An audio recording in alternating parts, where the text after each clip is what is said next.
What was going to be a quick 2-0 has now turned into a 3-game affair as BLG pull one out of the hat, find another miracle for themselves.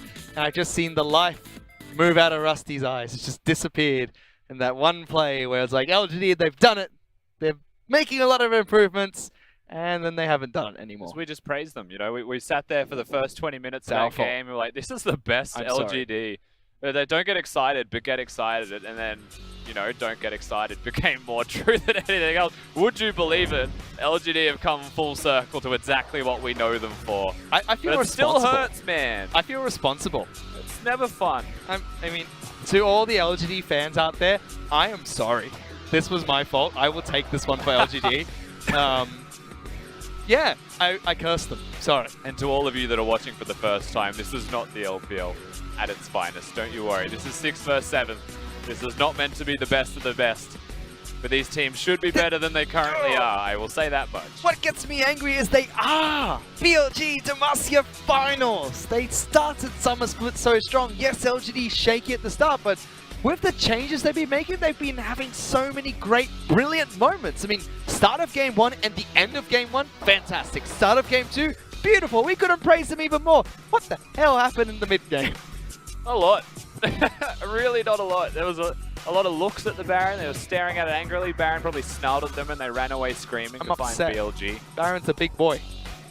Yeah.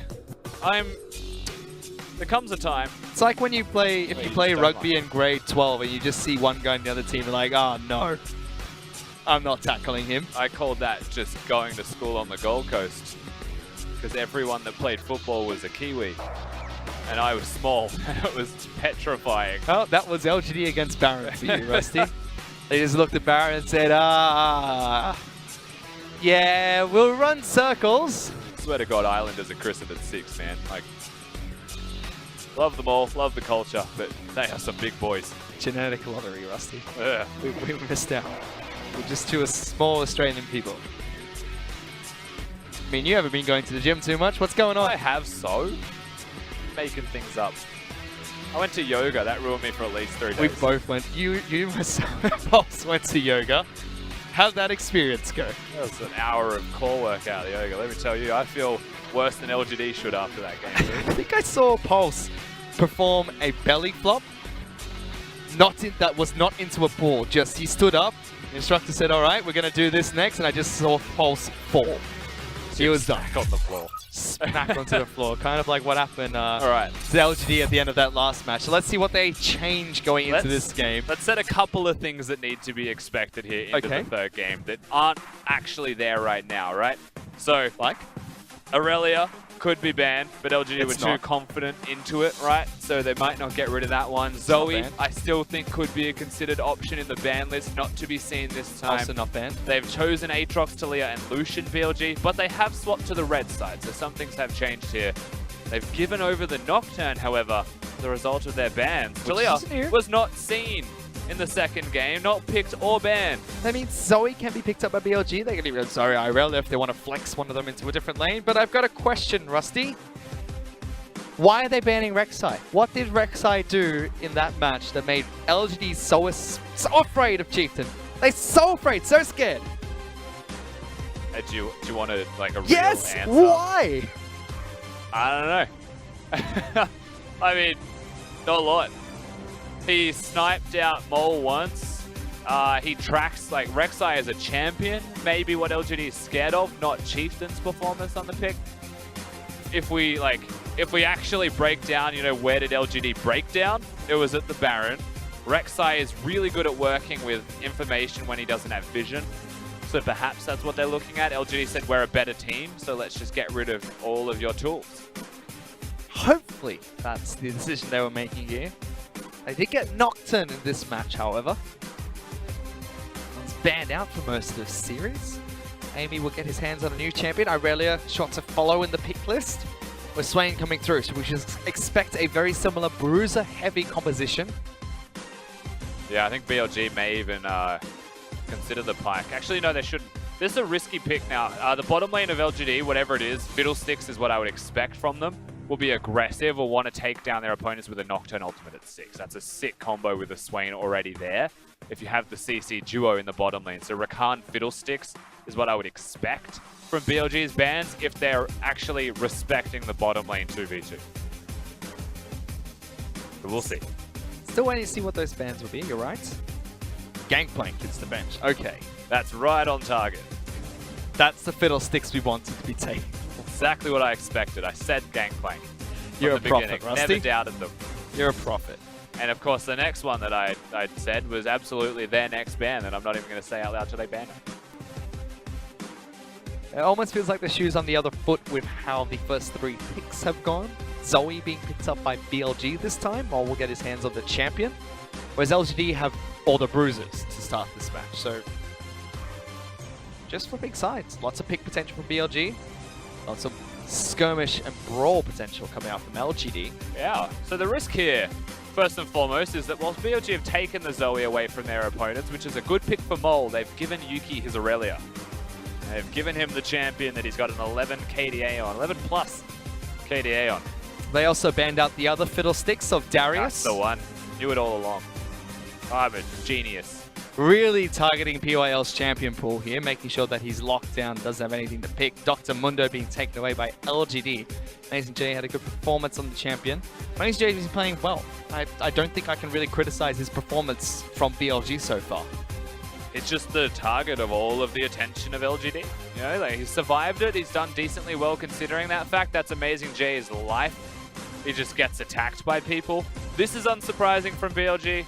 The Kaiser makes sense. The Morgana was already there, and they've banned away a lot of top laners, and they're against the bruisers. So the idea here from BLG, continue to outscale, get to that late game against your opponents where you're just going to deal too much damage, and there's nothing they can do to stop you. GNGL didn't have the worst of games either. Yes, early game for BLG didn't look good at all in either of the 2 games they've played so far, but he sat back, he knew that he could scale into the late game and did so successfully. Surprising. Oh look, hey! There's the fiddlesticks they banned out twice. That's a competitive ruling. No. I think it's because they're confident with the Morgana lock-in. You know, that they're happy to say whatever you pick against us. Now, if I was LGD, I actually probably would have went for the Rakan. I think that's a better combo with the Swain, especially with the Nocturne ganking down there. But Fiddlesticks innately just has a lot of lane control, so maybe the Nocturne doesn't go there.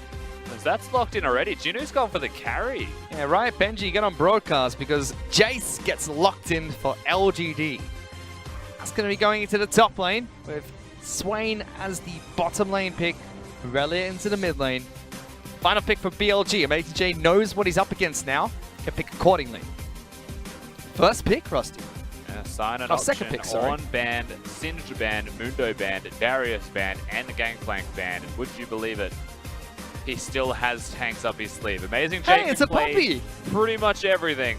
And he's got the Poppy this time around. He's gone for the disengage. Poppy into Fiddlesticks and Nocturne is pretty funny. You can just hit them away once they try and go forwards onto you. Same thing with Aurelia. Usually you would see the Poppy into the Darius matchup that they banned away though. And the Darius can't actually get the resets off. And if he gets one reset, you can't follow it through. And he's he's a lumbering, slow champion that's mobility is just running fast. So Poppy can always hit that one. Whereas these champs have got spell shields and some mobility there. Yep. It'll be harder to do. We've seen a few teams actually punish Fiddlesticks at the bottom lane for the lack of tankiness that he has down there, targeting the support more often than not. It's been a mixed bag of success depending on which team you are.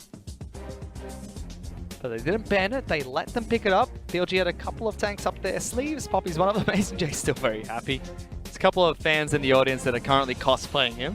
And if you don't know what I mean, Amazing J recently did a maid cosplay, I believe it was. It was a maid. He showed way too much of himself in that, but he enjoyed every second of it. Oh yes, he did. Seen it on the LPL broadcast here and there in between breaks or pre-show. He had a fantastic stream. He was loving it.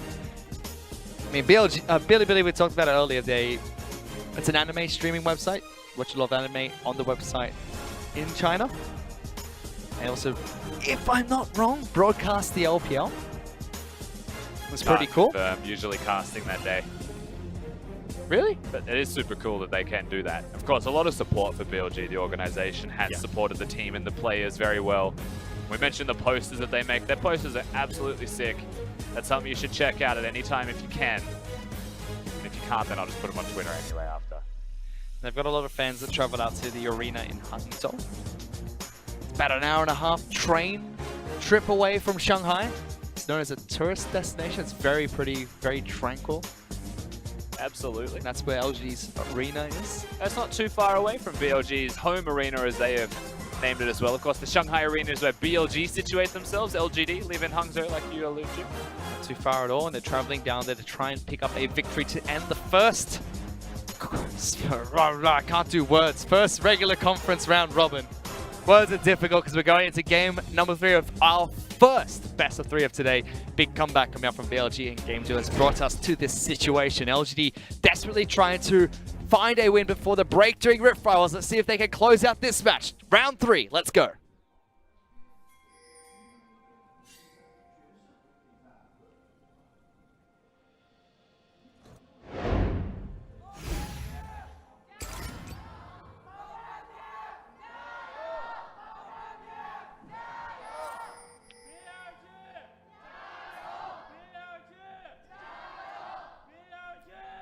I swear, Rusty, it's all the massage chairs in the LGD arena.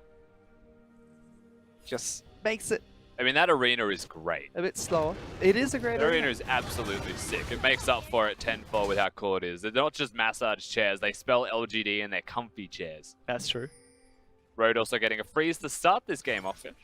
Well, not a freeze. I keep calling it a freeze. He wants to force a freeze by making the minions stack up on each other and target a single minion. They are currently... The minions work in a way where they'll prioritize individual minions. They'll hit each other equally so that no lane pushes by default. But if you take the aggro, it resets them. And then they can gang up on other minions and call them bad names. Like and then they what? die from the bad names they call. What bad names I are can't the speak minions? minion, dude. What do you... So how do you know they're saying... Body language says a lot. They're hitting each other. Look, you don't have to... You don't see boxers punch each other while every time they throw a jab saying, "You muppet, come here, you peanut." But They just throw the punches, Rusty. I do hear boxers call each other bad names. Yeah, that's after they, you know, when they stop, they have a little break in between the action, start yelling. This is a magical realm, fish. No, it's not. League of Legends is real life. We are in the magical realm that is not reality. That is reality on the screen. You're way too much to me right now. That is not true. I am just about proportionate for what I am. But you're right. There was a small freeze being initiated in the bottom lane. It's pushing back slowly in BLG's favor. Sinja started on the red side of his jungle. Didn't get any leash from the members of BLG. Just knocked him, went through his red side straight towards the top lane, taking Scuttle Crab as he went along. Chiefs is actually looking to see if he can move into the bottom lane. This is probably why they set up for that slight freeze. Yeah, Nocturne loves to hit level 6 first, or always prioritize a full clear if he can. Does sometimes go for that double buff gank if he can find one successfully. But for the most part, Zhao is the one who wants the fight, wants the skirmishes, and wants the Scuttle Crabs. Doesn't quite hit the mark there, and you don't want that. You want to let that go. Why do you want to let that go? Well, because there was a Xin Zhao just around the back corner that was going to find him and absolutely flog him. He has to back away. But she does. Wants the bump.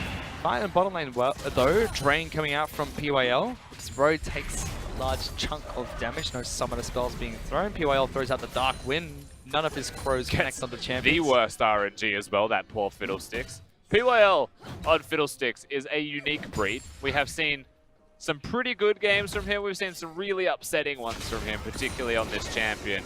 Because PYL's the kind of player that likes to play around vision and vision denial, but he also makes aggressive roams and leaves his lane for extended periods of time. And he's done that on Fiddlesticks in a very disheartening way. Oh, he got one. Hit Jinja once. Feels bad. It feels bad sometimes, but he can make great plays on the Fiddlesticks, as you mentioned. It's a big spag. Quite literally. We did get to check it with the Poppy, so if you saw the Keystone runes and the runes being picked up by Amazing J, that's what he's running, especially Biscuit as well as the Tonic. Yeah, Biscuit to go up against Jace. This is a matchup we saw as a meta matchup a long time ago when Poppy first got reworked. 16 Worlds? And it used to just be Jace would get ahead by about 40 odd CS, but no one would die. And then late game would hit Poppy be like, well, I'm a tank, what's up? Yeah, 2016 Worlds, I believe, was the time we saw that one. I remember most Poppies were LPL players that were just hard losing lanes.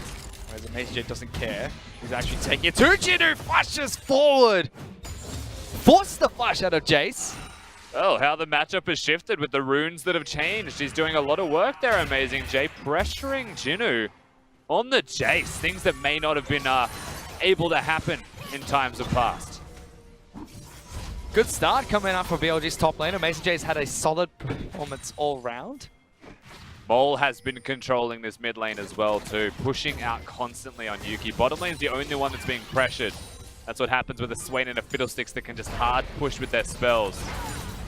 Because that's not exactly the way that you operate with that spell. UAL, hello? Drain as well, keeping Fiddlesticks topped up in lane. There's a rotation coming out from Chieftain, but doesn't run straight in, so he can't go for the gank against Jinnu. Great look in though. Safe. You know, with no flashes on the top lane, it's a great opportunity to try and find that gank. Of course, tragically doesn't, but... Just a bit of loose steel, that's all. Fantastic, by the way. Still waiting for Magnum. Chief is actually trying to see if he can get a gank going in the mid lane. He steps out of the bush for a second and really says, I see you. Hello. What you doing here? Gives him the hello, boys. Oh, Jesus. Zoe's got some wonky interactions as well, man, that champion. Mole is also an expert on the Zoe. We saw some good stuff from Yuki in games 1 and 2 individually, but remember the Mole, he did it first. He's playing well, and there's a gank coming to mid lane. Meanwhile, First Blood's in the bottom lane. Zoe actually going to fall. It will be Aurelia getting very low. And Zinja looking for a flash on one, gets away! Oh, Snipe from downtown, that's a 3! LGD get 3 kills to start the match. Great rotation from Jinnu, and meanwhile in the bottom lane, like you mentioned, Jin Zhao has died. He's making some unfortunate decisions down there. It wasn't even level 6 from POL and Y4. Everything just goes well for LGD in the early game again. It begins once more.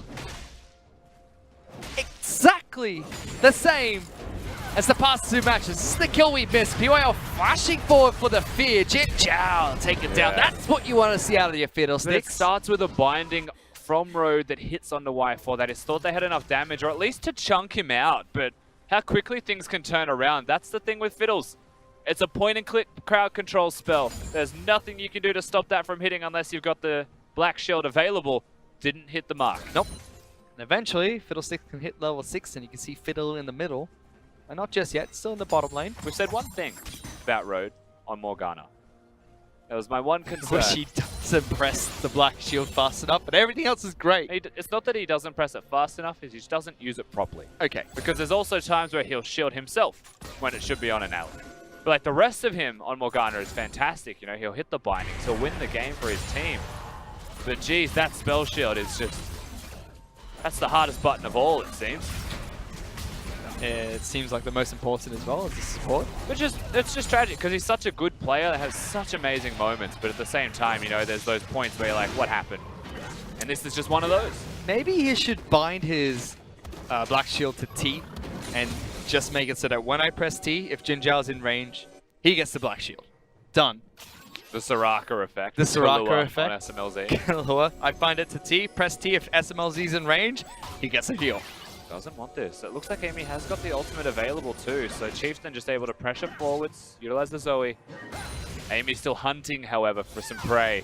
I think mid lane's definitely still a place to look, but with the way the bottom is snowballed, with the way that summoner spells have been used down there, Amy would like his odds in that bottom lane. Starting strong. Amy is looking for the bottom lane, as you mentioned. Good odds, but can he find access into the bottom lane? Still difficult. PYL's actually clearing out wards that are closer in the river, so doesn't care too much about it, but getting closer is still... Fiddlesticks can hold over that wall. It is spooky Fiddles. I think it's the ultimate skin, by the way. What? No. I know Surprise Party's good. Surprise Party's good. It's the Pirate Fiddlesticks is where it's at. Yeah. What's it called? Fiddle Me Timbers? Yeah. It should be called that if so. it isn't. I can't remember. Something like that. There is a pun to do with Timber. Really gets put to sleep, but Yuki dashes back away. Or the Bendito Fiddlesticks. That's nice as well. Oh, that is good. I don't think anything beats the ultimate animation of Surprise Party, because you're just really tempted to yell surprise every time. True. One of the best skins, I reckon, in the game. Then I just get distracted when I'm casting games. All I want to say is surprise, happy birthday. Then people get mad at me. I used to do that. Hey, it was your birthday a couple of days ago. Happy birthday, Rusty. Oh, Jesus. That was a couple days ago, bro. It was. Thank you, though. We got you a cake last night. You did. It was a cheesecake. Was it, though? It was a cheesecake. We had a few people. Not a cheesecake. We had a few people over for dinner last night because we had Rusty's birthday celebration, but we didn't get to actually eat as a team because people were busy. So we had a few people over for dinner. We got him a cake. We bought a cheesecake. We don't know if it was a cheesecake though. That was whipped cream. That was apparently a whipped cream cake. Never in my life. It was still alright. It said Oreo. I know that it was Oreo because the first word for Oreo is the same as the first word for Australia in Mandarin. So I was like, okay, that's an Oreo cheesecake. We're good. There were Oreos in it. Unfortunately, whipped cream. Yes, but please wish happy birthday to Rusty in the chat. You know, just like that cake. You know, you can dream for things when you watch LGD play. You're always going to get what you wish for. Well, I'm being told that in China, by our producer, I'm being told that in China there are cakes that are made for throwing where you can scoop up pieces of it and throw it. So that's probably what we got you. There's still a bit more in the fridge, so when we get home later I can throw cake at Rusty, which is going to be great. But they're trying to throw a couple of pies at Juno. Knockup comes in, Jin Jiao dashes forward, and there goes the Jace. BLG fight back for a pick. Oh, it's refreshing to see BLG actually make the early moves. They lane swap first, and they try and make the plays. Top lane has been so back and forth between Amazing J and Jinu that seeing a shift up here, it's not even a jungler as attendance, it's the rest of the map that comes up. They get the kills, they'll get the turret. Question is, will it be first? We haven't seen bottom's health. I know it's been pretty chunked out. Well, Road came back in for a couple of auto attacks and actually shares the local turret goal, but it's not too much. Yeah. Not too bad. Amy may have been able to go bottom. You know, Amy may have been able to assist in the killing of that turret. They wanted to rush for the first blood, but he goes for the Drake, gets the much earlier Drake decision. Chieftain, however, was also on the rotate and gets the Herald extremely fast. So I think that's just a win overall for BLG. Yep. And they got the kill on top of it. I mean, they've got a Herald, so they could potentially set it up for another turret to forward. Maybe even mid lane turret. Mole's been pressuring Yuki quite well. As Fiddlesticks, for those of you that don't know, it's not always about standing still like a scarecrow, but stopping moving for a small amount of time is very important to get the move speed. Get that ultimate off as well. Amy's been caught out here though. Chieftain doing a lot of damage, gets put to sleep, but there you go. Fiddlesticks over the wall. He's in the middle, put to sleep once again. Amy gonna try and dodge it. Knock it up, and Rhodes great with those dark bindings. The rest of BLG, however, in trouble. PYL gonna try and flash forward. No fear coming out of Fiddlesticks, but stun goes through. Lockdown comes out for another move, and PYL pops into Demonic Ascension. More kills being picked up by LGD. The 2-for-1 trade end result here for LGD, but also the inside track to the middle lane. If they want to start pressuring the turrets down, they absolutely can. The map is their oyster if they're able to keep winning these team fights, and PYL starting to really warm up in this third game. He is 3 assists to his name already on Fiddlesticks. Y4 doing well on the Swain as well, and LGD starting strong in game number 3. But are they going to have a 1-1 game or a 2-2 game in this match? Because it's not looking too good with Road going for the initiation. Stopwatch being used, double teleports into the mid lane. Chieftain still dashing forward, but taking so much damage. Dark Bindings on Fiddlesticks, really low. Jin Jiao jumps in, gets one, there's the double! Amazing J still chasing down Juno, knocks him backwards, and BLG get a couple of picks. Kills over to Jin Jiao. Chieftain may fall down, but the Otis now belongs to BLG, and there's only one teleport there on the LGD side, but the wave will still get cleared. And it doesn't look like anything massive will amount from these kills, but a lot more action in this game. Just a lot more happening in general. A lot of actual, I can't do words. Words are so difficult. Thankfully, Thank goodness I don't do it for a job. Well, there's the replay of that last fight. BLG reckon they could take it. They lose Chieftain in the end. But good players, they get 2. Yeah, PYL is trying to drain Chieftain's health bar. Chieftain does go down, but Road gets the free binding, and Fiddlesticks was a free trade because he'd already used that stopwatch. So BLG, they're able to come out on top with that one. Teleports have always been good from Amazing J. Yes. We've always complimented him about that. I know Frostgoon speaks highly of his teleports. I mean, come on.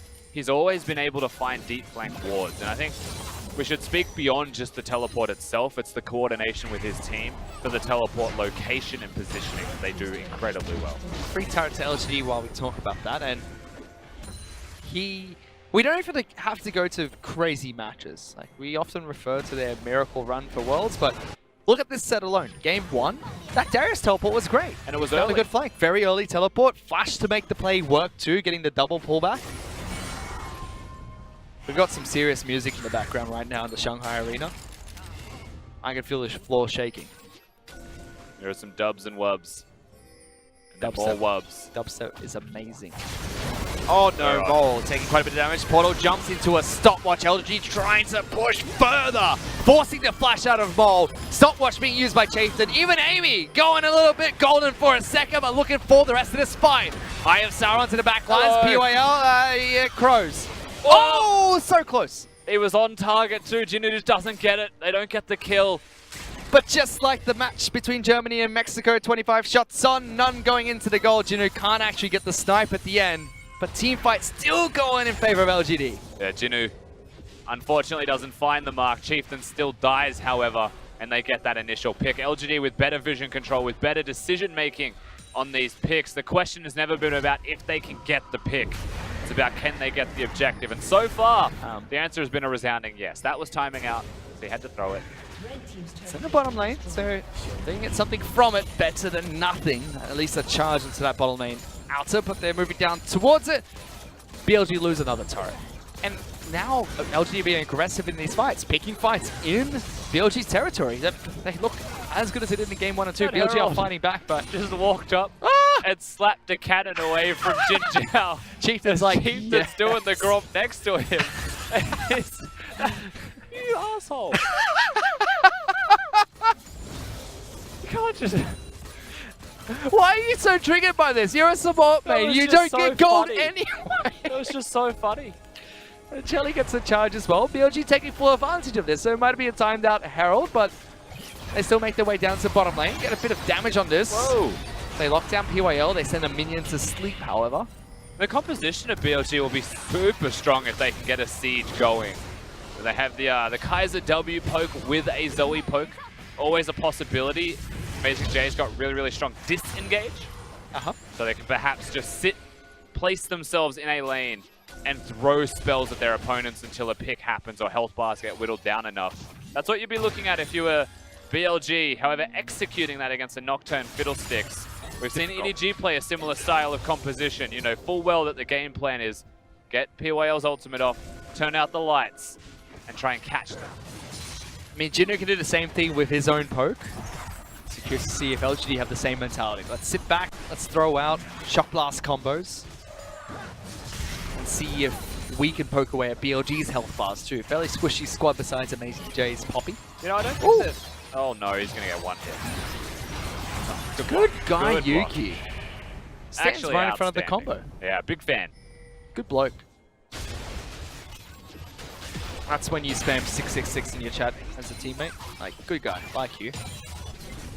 Does a lot of work and actually enables LGD to get themselves 2 turrets free. BLG, once again, unable to mount a defense. And there is some legitimacy into the reasoning why this time. There's a lot of poke damage out of Jinu specifically. Yep.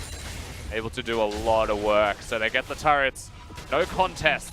The gold lead grows. Big pickup, 5,000 gold for LGD. I'm not going to praise them too heavily because I'm already very upset by the loss that I caused them in the last match by praising them too hard. But Yuki is on Irelia, a champion that at the start of this show we praised him so much for because he has great KDA on it. Showing here again 3-0 and 3. Even blocking the combo coming up from Ball against PYL, just holistically playing well, and it's just good on this champion. Yeah, it certainly is. Of course, that's one of the biggest risks we said at the start of the set. Give him Aurelia, watch him carry the game. At the same time, there's a couple of other interesting ones thrown into the composition here from LGD. You know, the Jace being the last pick does scale off a little bit, especially when you go towards the lethality builds. They're against the AD carry, so the same recipe is in place in this game. They have a couple of better tools to close it out. You see immediately Road is unhappy with his Black Shield trigger finger. He's going immediately for the Mikhail's Crucible, something I haven't seen since the Ardent Saucy days. No one's going to understand what you mean. Ardent Sensor, when Ardent Sensor was very heavily in meta, we had a lot of Mikhail's Crucible as well. OPL memes in 2018. Protecting a lot of AD carries. You take that back. OPL is a great region. I think they're solid second after Actually, the LPL. Just purely said a fact, and I don't want to have to take anything back. I said OPL memes in 2018. I'll take that back. My bad. Like, what am I taking back, Fish? You're passive aggressive. This is not nice. That was not. I would have been You're much more Australian. aggressive. I understand a bit of Australian. Quite a bit. I love the OPL. Lovely personalities. I love the dog they have on the show. Bailey is great. Just not lovely results. Can we get There a we dog? go, I got it out. Can we? Can we get a dog on the LPL? Oh, we have a couple predicting for us. Okay, every week we've found a dogfish. We've had Wang Kai from BLG, known as Rich, because he wants to bring prosperity to the team. Which is kind of funny in this game. It's just we've had EDG's dog Nice do a prediction, as well. I will say that BLG's dog got the prediction correct, where EDG's dog did not. Ah. He went for WE, never bet on WE, is what I've just learned from EDG's dog. And tonight, we have a cat. What? That's all I'm saying. It's not okay. I'm on all day today. I don't get a break. It's not the support of TOP. I'm allergic to cats. This is not okay. We can't have him here. You said you can understand a bit of Australian, so toughen up. How's that one? Yeah, have a spoonful of concrete, okay? Cement. Concrete. You can't. Tablespoon. Ooh, Mole getting caught out. Fear comes through. Nocturne jumps in as well. Locked down. Portal jump too deep.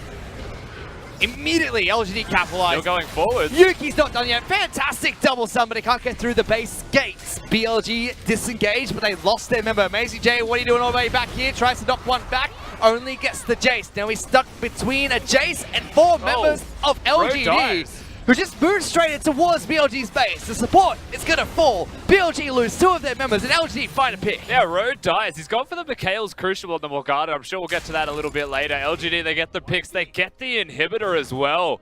Things looking much better for them. Yuki on that Aurelia has done so much. And they're still looking. Will they start the Baron is the question as old as time itself. Oh, no. The answer looks like one of the most solid no-boys. Why did Chief In my turn life. around? He saw them both there. Now he's getting doped by the start. Amy taking a lot of damage. And Black Eyes, oh no! Oh no, you had to see it. Guardian Angel gets popped. Rest of BLG looking to try to capitalize. Puddle Star goes through, but we don't watch that. We watch that Crow Storm on top of Amazing J. The poor Poppy. Mole pulls one back for a seam. Picks up a flash. Can get away if he needs to. But LG don't go towards Baron. They get a pick, and now they move towards turret. PYL in some trouble. They try to jump onto Mole. Double dash for Yuki. That's the kill. And they're just getting everyone. Come back here, Jinjiao. Road, you're next. Get back to that respawn chamber. Let's turn your gray screen on once more. Double kill for Yuki. Yeah, they'll get the kills. LGD with everyone dead now, just Chief than alive, and he was the one who started it off by dying. They'll push forward. 2 inhibs gone, and maybe they keep going. 10,000 gold lead and Chieftain stuck underneath his own Nexus. You hate to see it. LGD have done it though. Game number 2 was shaky. They couldn't kill the big purple worm, and you know what to say? We don't need him. We don't need that Baron buff. We'll prove it to you in game 3 as they get their first win of summer, taking out BLG. They get the win. They get to take down BLG, and they get to swap the spot on the standings with them as well. Now they own the head-to-head. Both teams 1 and 5, but LGD get to sit 6th, not 7th. That's the victory that you'll take from this set. That's all that matters from this set. There's still a lot of issues to iron out here for both of these teams. The crinkle's still well and truly there. Well, as much as we criticize Bilibili Gaming for the bits and pieces of their poor performance, their fall from a good start of Summer Split, even though they were able to make the comeback against LGD in Game 2, it just felt like besides being able to take Baron, so much about LGD has improved, and it was great to watch them play a good set of League of Legends. We're going to ignore Game 2. We're just ignoring Game 2 never happened. I am deleting the VOD from the YouTube page. It's good for LGD to get a bow in front of their home arena as well. Note that they're in Hangzhou. They've gone 0-5 so far, so their first victory. The loyal fans that came out to see them today against BLG are rewarded with that victory. And for better or worse, it's still a win. Still a W. A W? A W. Okay. That made no The letter of the alphabet. It's still a W, short for a win. It's a W. They still got one. Not a WR. That's some foreign word that I've... You're an absolute buffhead. You need to just move on. That is not true. It's just the letter. You know what? Fine. I don't want to talk about it. Okay. We'll just move past it. Rusty doesn't want to talk about it, so we won't. But LG do pick up a victory in their home arena. This time finishing what they started in Game 2. They get to the 11,000 goal lead, but they don't allow BLG the opportunity to come back, successfully finding picks around Baron without taking it. There's a couple of things to take away from this game as well, and one of them we knew at the start of the day. We came in, we were like, Yuki on Aurelia is the win condition of LGD. For the 3 times that they had won before today, on all 3 of those games, he was Aurelia. He had 11.7 KDA. That's going up. That's only improved from this. 7-0-5 in this set. Because they only gave him Aurelia in the 3rd game. Big mistake from BLG, something that'll come back to haunt them no less. But even past that, we looked at the 2nd phase of bans. They get rid of a bunch of tanks. They don't get rid of the Fiddlesticks or the Rakan. They give over the Fiddlesticks. They die in the 2v2 lane, the opposite of what you would expect from a Morgana and a Kaiser. Things did not go too well for them ultimately here, BLG. Oh, I almost threw to a break immediately right there. Seems like we can't have the segment fast enough. But both BLG as well as LG now have time to reset. None of the teams made it into Rift Rivals, so they will have a little bit of a break before going to cross-conference. Yeah. It's their time really to iron out these flaws and weaknesses in their strategy, almost. Yeah, I mean, definitely the case. I think, like, with this time, I would hope to see it. And when you think towards Spring Split, there was Chinese New Year at, like, week 4 or 3, and during that time, a lot of teams came back and looked better. That was the start of the BLG run, actually. Yep. From that point onwards, where they started to find victories and then ramped up really hard later into the split. For LGD, I actually think this is a great opportunity for them, a great time for them to really find themselves, and we're seeing good things from them. If you think towards the 1st game, if you think towards most of the 2nd game, and how quickly they're able to close out and their early game strength in the 3rd, they're improving. They're absolutely improving, and now they've got weeks off. They've got time to improve on that even further. Plenty of time, and I'm really excited to watch that because just the addition of people like Y4 in the bottom lane has already been such a massive improvement. Yes, Imp leaving the squad, moving over to WE is theoretically a big loss to them, but them being able to play around new strategies, new players who bring different values to the team is great to see. But aside of BLG, I'm really looking to see how they solidify the duos that they have. Because we saw Menhua and Athena start for the squad, Mole and Chief come in, and I didn't really see much of a difference between these two playing. There wasn't too much of a stylistic difference, which is not what you want to see when you have this synergy and swap available. The team didn't change a lot around the substitutes coming in either. You know, in the 1st game, we saw some good things from Menhua and some okay things from Athena, but he was on a Galio, never really got a chance to shine. Coming to the 2nd game, it looked okay from the mid-jungle duo again, but as you mentioned, probably equal to what it was in the 1st in terms of impact that they had on the map. LGD won through mid-jungle most of the time. Throughout pretty much the entire set, they won through mid-jungle strength in the early game. And mid-jungle is the duo that swaps for BLG, so it is pretty unfortunate. It's very saddening for BLG to be swapping that duo, having watched the 1st game as well, to understand your opponents and still lose to it. I keep it this play right here, level 6. That's Nocturne's time to go for a gank in the mid lane. BLG will try to be there first, but LGD just executed a lot better in that situation, so it didn't look too good for them with their mid-jungle synergy. And on top of that, if you're looking even further into the future, into internationals potentially, that's where you only have one substitute at the moment. If you're looking towards a mid-jungle duo, eventually you have to settle for one, but now their eyes should still be on LPL finals, trying to get as high up in the ranks as possible. Look, I'll be the first to say that I think international should be 7 people. I actually don't know why it's 1 sub when teams can have an active moving roster. RNG is my best example of that. They had subs that they couldn't take, and they still won, and we all still think that the subs were potentially an upgrade. They just had to choose. So these things, I think, should exist, but that's a separate conversation to what BLG are doing. I do think that BLG should work out what the best is for them, absolutely. I think they should continue to experiment or start if they don't know who it is, because they are 1-5 right now. And really, they're not looking at internationals. They're looking at making the playoffs in the LPL first and foremost, as their priorities need to shift. Yeah, but Yuki was able to pick up MVP for that match. For the side of LGD, makes sense. 7-0-5 on Aurelia, had a fantastic performance in the mid lane. Capitalize on the weak synergy that we saw from BLG, a little bit unorthodox after the early start again, but we can't take it away from him. This man has looked so good on Aurelia. 4 MVP performances for LGD, 3 of them on this champion. Yeah, he's an absolute monster on Aurelia, honestly, and it should continue to be banned away from him moving into forthcoming sets. It doesn't matter if they're 6th or 7th in the standings. The one thing the LPL has got for itself is the raw strength of the individuals. The individual talent is massive in our league, and this is the best example of it. Yuki has really started to shine this split for LGD, and him on Aurelia starting to become a one-trick, but he showed that even today, he has the Zoe. Still has Zoe. He's got some other things there. Still has Zoe if he needs to pick it up. Curious to see how his champion pool changes. I mean, there was a big change to the meta as well. So a couple of players have been patched in, a few people have been patched out, and teams are still trying to adapt to this. And I think LGD have done a good job so far. Just they really need to iron out the problems they've been having. I mean, BLG have got bigger problems right now than LGD, I think. But for LGD, credit to them, they got the victory, so the fans can be happy about that fact, thankfully, after the second game. But that was just the first set that we had here today. There's still 2 more sets to be played. One that's going to be played here in the Shanghai Arena in 13 minutes. So that's the break that we're going to take. Pop a health pot, go find a Heart of Gold or a Philosopher's Stone, and we'll be right back with that set in just a bit. 相信这支年轻气盛的京东，相信过程。